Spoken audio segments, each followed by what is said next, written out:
Pedro, depois de pescar, sua ocupação era a pesca. Eu até gosto de sua profissão.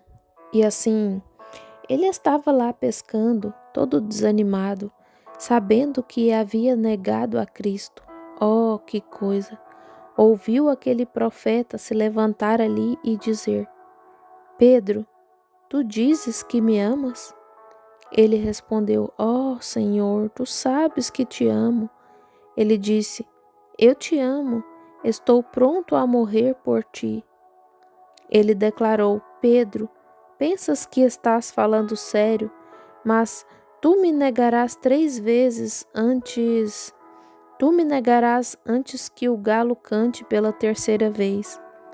Veja, 3 vezes tu me negarás antes que o galo cante.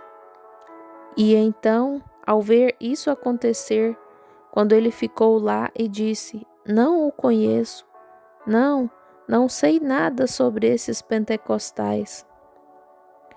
Não é hora de parar de pregar, é apenas meu relógio tendo um problema. O alarme do relógio do irmão Branham soou. Vem, disse que eu sei, eu deveria parar agora, mas não posso parar neste momento, veja. Então tenho que terminar isso aqui, só um minuto. Disse: Eu sei que eu o neguei na presença de Pilatos, eu o neguei na presença daquela mulherzinha que veio até mim indagando: És tu um deles? Não, e até amaldiçoei. Oh, ele estava em uma situação terrível. Disse: Ela negou, ele o havia negado. E ele viu Jesus se levantar e olhar. Então foi quando o galo cantou. Olhou para Pedro. Ele saiu. Oh, ele estava desanimado consigo mesmo. Interrogou: Por que continuou vivendo? E depois, além disso, ele afirmou: Acho que vou voltar a pescar. Não posso mais pregar. Então vou voltar e começar a pescar. Ele havia jogado suas redes e lançado a noite toda e não conseguiu pegar nenhum peixe. E ele estava em uma situação de fraqueza. Não tinha nada, desanimado consigo mesmo, chegando ao fim de suas habilidades. Bem, ele se achava um grande homem, cortou a orelha do filho do sumo sacerdote daquela maneira. Bem, ele pensou que era um grande sujeito, sabe, que havia aprendido algo, mas ele não sabia nada, teve que esquecer aquilo tudo. E lá estava ele dizendo: Bem, sei de uma coisa, sou um pescador, ainda posso ganhar a vida pescando. Ele pescou a noite toda e não conseguiu nada. Oh, que desânimo! Toda vez que ele puxava a rede, ela estava vazia. E ele estava tão desanimado, estava em uma condição de maior fraqueza e disse: Eu poderia muito bem pular desse barco. De todos os modos, eu não valho nada. Ele disse: Tendes algum peixe, filhos? Olhou para a margem e ali estava um homem. Ele respondeu: Não, trabalhamos a noite toda e não pegamos nada. Eu pensava que era um pescador. És tu, Simão? Sim, bem, trabalhei a noite toda e não pesquei nada. Oh, não temos nenhum peixe aqui. Ele ordenou: Bem, lance sua rede do outro lado. Nós já fizemos. O quê? Então ele indagou: Do outro lado? Estivemos fazendo isso. Lance-a do outro lado. Ele lançou suas redes e puxou. Ele disse: Então ele se tornou forte. Oh, que coisa! Ele pegou seu velho casaco de pescador e o colocou ao redor de si e disse: Irmãos, esse é ele. E ele chegou antes dos outros até a margem, antes que eles pudessem remar com seus barcos tão rápido quanto podia. Ele os ultrapassou, vestido com um casaco de peixe, chegou à margem. Por quê? Porque era quando ele estava forte. Quando era forte, ele não conseguia fazer nada, mas quando ficou fraco, então ele se tornou forte. Sim, Senhor. Oh, a estratégia de Deus é pegar vasos humanos vazios e sacudir o mundo com eles. Agora, só um pouquinho e iremos. Como no Pentecostes. No Pentecostes, o que ele fez? Levou 10 dias para que se esvaziassem por completo. Mas eles estavam todos ali com seus vasos virados para cima, e Deus tomou a si mesmo e os encheu. Isso é tudo. Eles sacudiram o mundo, ele se derramou neles. Essa é a necessidade de hoje. É disso que precisamos hoje. Vasos vazios, sim, Senhor, para que Deus possa enchê-los. E você não pode tomá-los. Tenho que pular muitas coisas aqui. Deus não pode usá-los enquanto estiverem cheios. Se você estiver cheio de instrução teológica, Deus não poderá usá-lo. Deus tem que ter vasos vazios para que ele possa enchê-los. Pois bem, Eliseu não disse: vá pegar alguns vasos e peça emprestado bastante azeite e vamos ver se conseguiremos um bom preço de venda com eles e com um pouco mais que você ganhar poderá pagar o vizinho. Ele disse: somente consiga os vasos vazios. Isso é tudo o que você precisa. Assim foi no Pentecostes. Eles tinham vasos vazios para que Deus pudesse enchê-los. Irmão, este dia exige isso. Este dia tem que ter isso.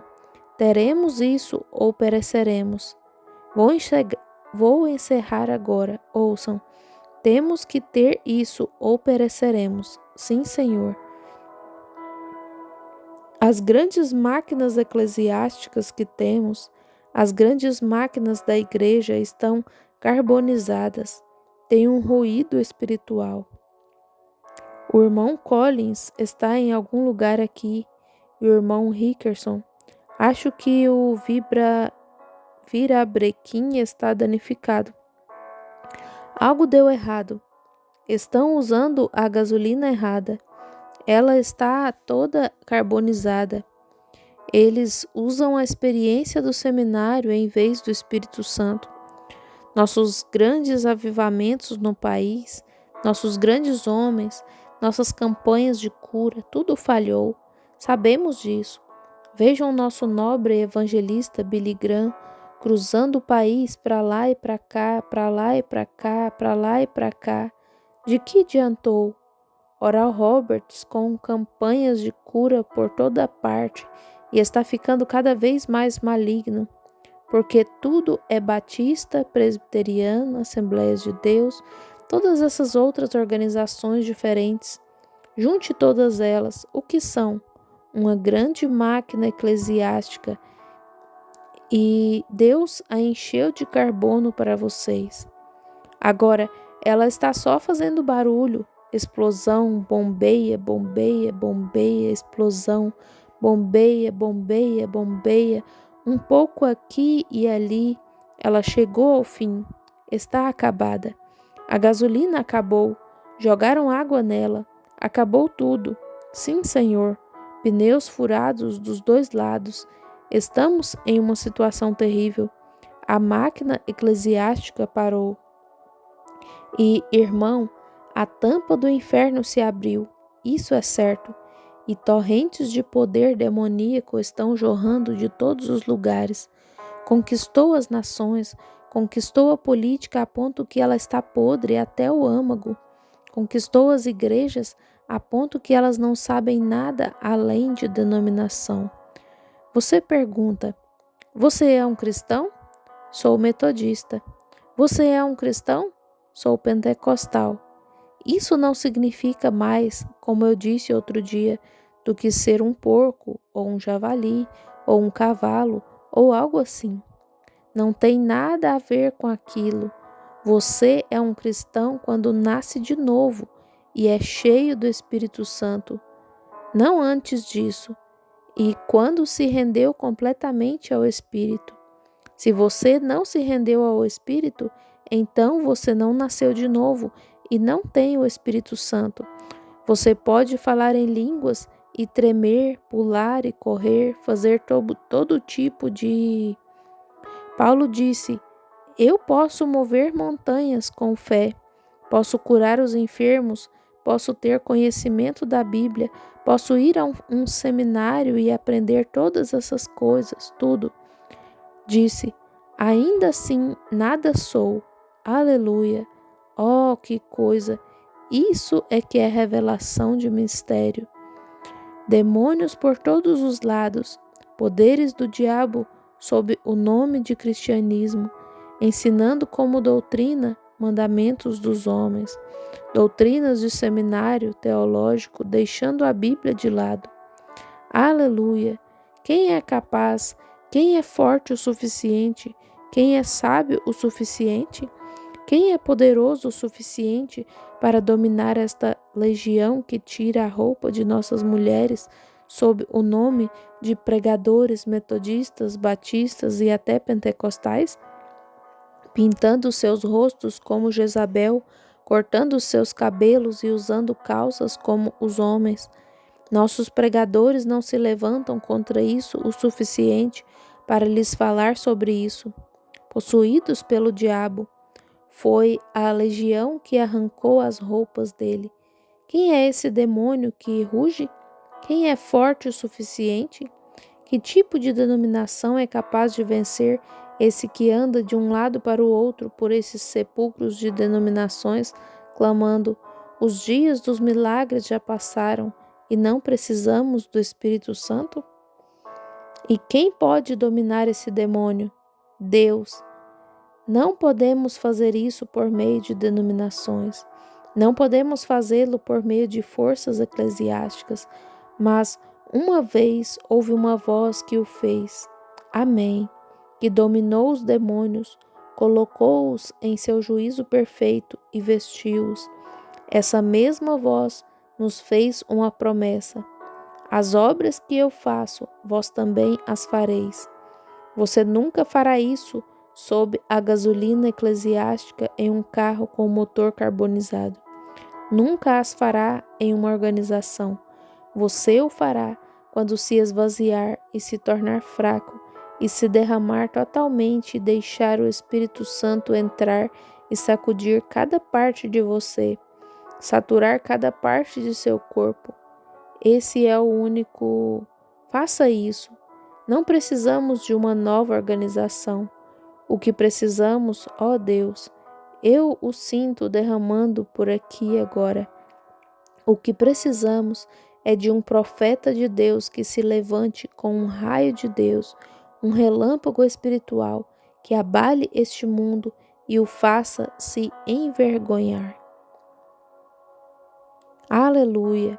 Ele precisa de um vaso vazio, isso mesmo, uma igreja chamada, uma pequena minoria que receberá o poder e as bênçãos de Deus e sua mensagem. Aleluia! É disso que precisamos.